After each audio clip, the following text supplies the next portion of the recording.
Hello guys, कैसे हो आप लोग। आई होप आप लोग ठीक होंगे और इंग्लिश में जो भी हम पढ़ रहे हैं उसको आप समझ रहे हो और आप प्रैक्टिस कर रहे हो, रिवाइज कर रहे हो। थंबनेल में जो आपने अभी क्वेश्चन देखा, इसका आंसर जब हम प्रैक्टिस करेंगे आज तो वहाँ पे आपको पता चल जाएगा। जो नीड और डेयर का यूज़ ऑलरेडी पढ़ चुके हैं और सीधा इस क्वेश्चन का आंसर ही देखना चाह रहे हैं तो आप वीडियो को स्किप कर दो और आगे जाके वो देख लो। लेकिन जो बच्चा नीड और डेयर जानता ही नहीं है, पहले आप सीखो, प्रैक्टिस करेंगे तो वो क्वेश्चन मिल ही जाएगा। तो चलो लेक्चर को स्टार्ट करते हैं। पहले क्या कर लिया था, ग्रामर में वर्ब हमने स्टार्ट किया है finite, non finite, transitive, intransitive, auxiliary verb में हम लोग मॉडल वर्ब कर रहे हैं। और मॉडल वर्ब क्या होता है, ये एक वर्ब है जो कि हेल्पिंग वर्ब की तरह काम करता है टेंस बनाने के लिए। और हेल्पिंग वर्ब है, ठीक। और हेल्पिंग वर्ब में ही हम लोग मॉडल वर्ब पढ़ रहे हैं। क्यों? क्योंकि ये मॉडल वर्ब क्या करता है, परमिशन, पॉसिबिलिटी, रिक्वेस्ट और नेसेसिटी का सेंस देता है। जब भी मैंने मॉडल क्लास की क्लास ली है तो आपको ये चीज़ मैंने रिपीट किया है। और फिर भी अगर आपको नहीं पता है तो आप इसको देख लेना पहले वाले लेक्चर में। कैन आई गो में कैन क्या है, मॉडल है। मे क्या है, मॉडल है। इट मे रेन में क्या है, एक मॉडल है। शुड क्या है, एक मॉडल है। शुड किसका सेंस देता है, ज़रूरत का। इट मे रेन ये पॉसिबिलिटी का सेंस दे रहा है। वही जब मे यहाँ पे मैंने यूज़ किया है तो यहाँ पे रिक्वेस्ट का सेंस दे रहा है। यहाँ पे कैन आई गो, यहाँ पे रिक्वेस्ट का सेंस दे रहा है। अब डाउट होगा आपको कि यहाँ पे रिक्वेस्ट का सेंस कैन के साथ भी, मे के साथ भी अंतर क्या है। तो आप पहले वाला लेक्चर देखो, तब ज़्यादा क्लियर हो जाएगा। यहाँ पे सिर्फ मैं आपको बता रहा हूँ कि मॉडल वर्ब क्या होता है, ताकि आप आगे समझ पाओ जो मैं समझाना चाह रहा हूँ। जैसे आज हम लोग नीड और डेयर को पढ़ेंगे किस में, मॉडल वर्ब में। मॉडल वर्ब में अभी तक हमने can, could, will, would, may, might, shall, should, must, ought to अच्छी तरह पढ़ चुके हैं। और कभी भी आपको डाउट नहीं आ सकता है, कहीं पे भी आप पढ़ो, यहाँ से पढ़ के जाने के बाद आपको कुछ और नहीं करना है, बस जो मैं कहूँ वो चीज़ कर लो, आपका काम हो जाएगा। तो चलो नीड को समझते हैं। नीड क्या है, इसका हिंदी में क्या मतलब है, ज़रूरत। तो नेसेसिटी या ऑब्लिगेशन, इसका मतलब यही होता है कि जहाँ पे ज़रूरत वाली चीज़ हो। जैसे कि सेंटेंस देखो, he need not go to the playground, उसको जो है प्लेग्राउंड जाने की ज़रूरत नहीं है। He need not go to the playground. I need you. अब यहाँ से मैं आपको क्या समझाना चाह रहा हूँ, पहली बात आप यहाँ पे देख लो कि नीड जो है यहाँ पे नीड नॉट, ये क्या है, हेल्पिंग वर्ब की तरह यूज़ हो रहा है। और गो क्या है, आपका मेन वर्ब। तो मेन वर्ब है और मेन वर्ब के साथ ये हेल्पिंग वर्ब आ रखा है टेंस के बनाने के लिए। ठीक है, टेंस को बनाने के लिए। अब यहाँ पे कईयों को डाउट होगा कि टेंस को बनाने के लिए ये क्या होता है, तो आप मॉडल वर्ब का पहला लेक्चर देखो और आई प्रॉमिस आपको क्लियर हो जाएगा। नहीं क्लियर होगा तो सेकंड ऑप्शन क्या है, डिस्क्रिप्शन में व्हाट्सएप ग्रुप का लिंक है, वहाँ पे जाओ, मुझे मैसेज करो, मैं रिप्लाई दूंगा। सो ही नीड नॉट गो में हेल्पिंग वर्ब है, ये टेंस बनाने में मदद कर रहा है। उसके बाद प्लेग्राउंड आपका क्या है, यहाँ पे ऑब्जेक्ट है। सो यहाँ पे आप देखो कि नीड नॉट हेल्पिंग वर्ब की तरह यूज़ हो रखा है और नीड को यहाँ पे हम लोग हेल्पिंग वर्ब की तरह भी यूज़ कर रहे हैं। यहाँ पे हम लोग क्लियरली इस चीज़ को देख सकते हैं। लेकिन यहाँ पे देखो, आई नीड यू, जब हेल्पिंग वर्ब आपको मैं पढ़ा रहा था तो वहाँ पे बताया था कि हेल्पिंग वर्ब और मेन वर्ब का कैसे पता चलेगा। ठीक है, यहाँ पे देखो आई आपका क्या है, प्रोनाउन है, यू भी क्या है, प्रोनाउन है। और आपको बताया था कि कोई भी अगर सेंटेंस हो तो उसमें सब्जेक्ट होगा, वर्ब होगा और ऑब्जेक्ट होगा। तो यहाँ पे आप देखो सब्जेक्ट है, ऑब्जेक्ट है और ये क्या है, आपका वर्ब है। और एक ही वर्ब है, इसके अलावा कोई और वर्ब नहीं है। जैसे यहाँ पे नीड नॉट भी वर्ब था और यहाँ पे गो भी वर्ब था, है ना। तो ये हेल्पिंग वर्ब की तरह काम आ रहा है, ये मेन वर्ब की तरह। लेकिन यहाँ पे देखो आई नीड यू में यहाँ पे नीड ही सिर्फ एक है और कोई यहाँ पे वर्ब नहीं है। जब और अब कोई वर्ब यहाँ पे है ही नहीं तो ये क्या है, ये आपका मेन वर्ब है। तो मॉडल वर्ब आपको बताया गया है कि मॉडल वर्ब हेल्पिंग वर्ब की तरह यूज़ होता है। लेकिन यहाँ पे एक एक्सेप्शन है, यहाँ पे इस सेंटेंस को देखो, he does not need to go there. ठीक है, एक ये सेंटेंस है और एक ये सेंटेंस है, he need not go there. यहाँ पे कन्फ्यूजन होती है, बहुतों को कन्फ्यूजन होती है, इसीलिए मैं आपको ये बता रहा हूँ। यहाँ पे देखो डज नॉट आपका हेल्पिंग वर्ब है और इसके साथ ये मेन वर्ब की तरह यूज़ हो रखा है। तो जब नीड मेन वर्ब की तरह यूज़ हो तो आपको टू लगाना है यहाँ पे, टू प्लस वर्ब, ठीक है। और जहाँ पे नीड जो है आपका हेल्पिंग वर्ब हो तो वहाँ पे आप जो वर्ब होगा उसके पहले टू नहीं लगाओगे। ये आपको ध्यान रखना है, ये गड़बड़ होता है, ठीक है, कन्फ्यूजन होती है। जब नीड आपका मेन वर्ब की तरह यूज़ हो रहा हो तब आप टू लगाओगे, और जब नीड नॉट हेल्पिंग वर्ब की तरह यूज़ हो रहा हो तब आपको क्या करना है, टू नहीं लगाना है। ये ध्यान रखना है।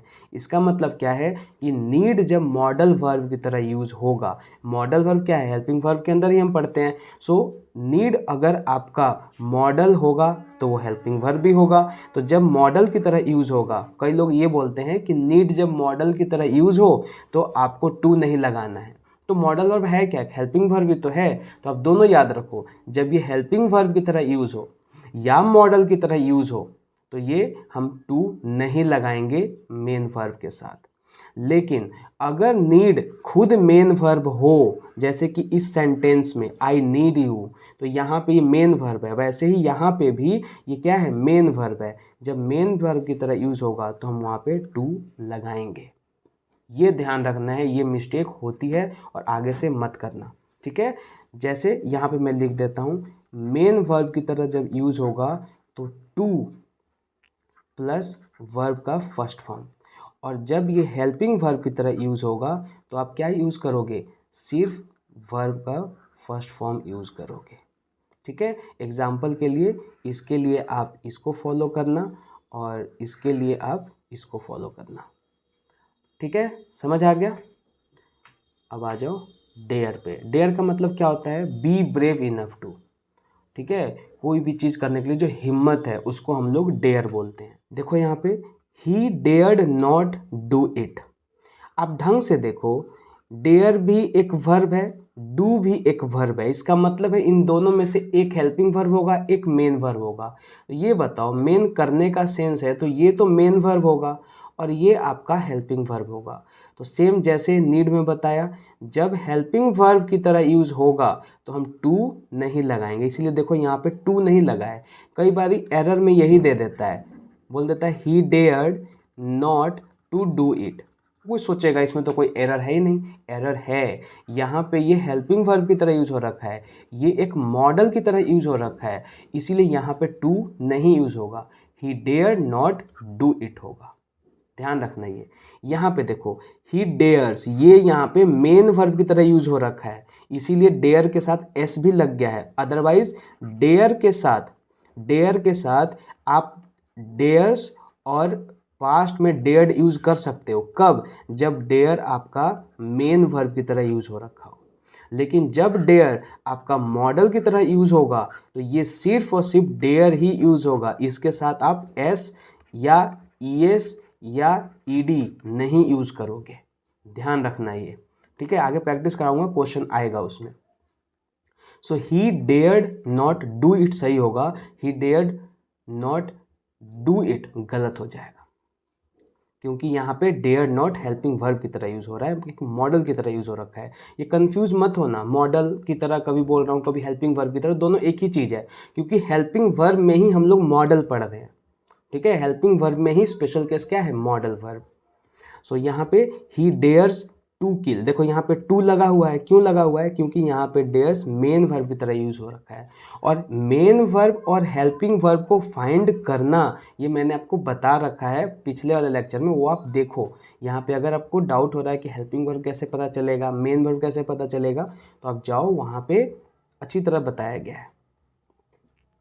समझ गए डेयर का यूज़। अब यहाँ पे प्रैक्टिस कर लो, सिंपल।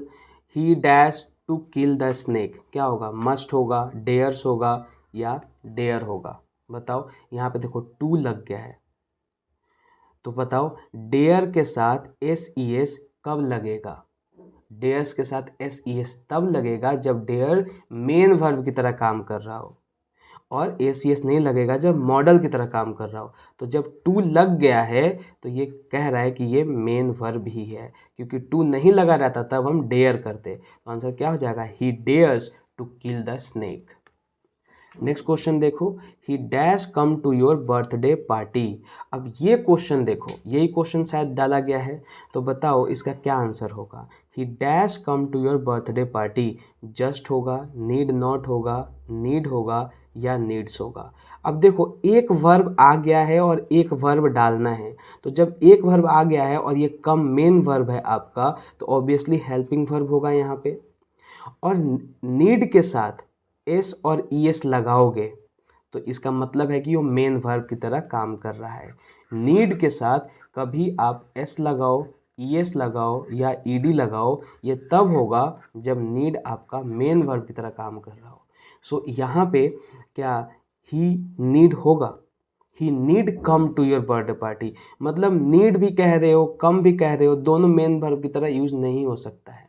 ठीक है, यहाँ पे आपको अगर एक वर्ब आप यहाँ पे लेकर आ गए हो तो यहाँ पे हेल्पिंग वर्ब की तरह ही काम करेगा, मेन वर्ब की तरह नहीं करेगा। तो यहाँ पे बी जो होगा राइट आंसर हो जाएगा कि he need not come to your birthday party. ये आंसर राइट हो जाएगा, क्योंकि यहाँ पे अगर आप ये नीड यूज़ करते हो, ठीक है, he need come to your birthday party, तो वहाँ पे आपको नीड्स भी यूज़ करना पड़ेगा, वो मेन वर्ब हो जाएगा। लेकिन यहाँ पे हमें हेल्पिंग वर्ब यूज़ करना है, इसीलिए नीड नॉट हो जाएगा, he need not come to your birthday party. Right answer क्या हो जाएगा, बी ऑप्शन। थर्ड क्वेश्चन देखो, we dash come to your arsenal, dare होगा, डेयर्ड होगा या डेयर। तो यहाँ पे मैं आपको एक कंडीशन देता हूँ कि यहाँ पे डेयर आपको मेन वर्ब की तरह यूज़ करना है। तो बताओ क्या होगा। तो मेन वर्ब की तरह जब यूज़ करोगे तो कम के पहले क्या आएगा, टू आएगा। अभी आपको बताया कि जब मेन वर्ब की तरह यूज़ होगा तो वर्ब से पहले क्या आएगा, टू का आप यूज़ करोगे, और अगर नहीं आया तो वहाँ पे आप टू का यूज़ नहीं करोगे, मतलब जब वो हेल्पिंग वर्ब की तरह यूज़ होगा तो टू का यूज़ नहीं करोगे। सो यहाँ पे क्या आ जाएगा, we dared to come to your arsenal. Fourth question देखो, वी डैश यू, कैन होगा, विल होगा, नीड होगा या माइट होगा। ऑब्वियसली नीड होगा, वी नीड यू, हमें आपकी ज़रूरत है। और आप बताओ यहाँ पे नीड मेन वर्ब की तरह यूज़ हो रहा है या हेल्पिंग वर्ब की तरह या मॉडल की तरह। तो ये मेन वर्ब की तरह यहाँ पे यूज़ हो रहा है। Dash I write to him, can होगा, नीड होगा, आउट बी होगा या विल बी होगा। ये आंसर क्या हो जाएगा, need I write to him. अब आप यहाँ देखो राइट है, ठीक, और राइट के लिए यहाँ पे नीड आया हुआ है, ये एक मॉडल वर्ब की तरह यूज़ हो रखा है, यानी हेल्पिंग वर्ब की तरह यूज़ हो रखा है। ठीक है, इसीलिए यहाँ पे टू नहीं आया। समझ आ गया, कभी मेन वर्ब की तरह यूज़ होगा तो यहाँ पे टू आएगा। Need I write to him, ये क्या है, यहाँ पे नीड हेल्पिंग वर्ब की तरह यूज़ हो रहा है, मॉडल वर्ब की तरह यूज़ हो रखा है। तो ध्यान रखना, नीड और डेयर के साथ अगले वर्ब में अगर टू प्लस वर्ब फॉर्म लगाना है तो नीड आपका मेन वर्ब होगा। वैसे डेयर में सेम चीज़, वो भी मेन वर्ब होगा, तभी टू प्लस वर्ब फॉर्म आप लगाओगे। ठीक है, so thanks for watching. I hope dare और नीड आपको क्लियर हो चुका होगा। चलो ठीक है, मिलते हैं नेक्स्ट लेक्चर में, और आप लोग रिवाइज करते रहो। ठीक है, बाय, टेक केयर।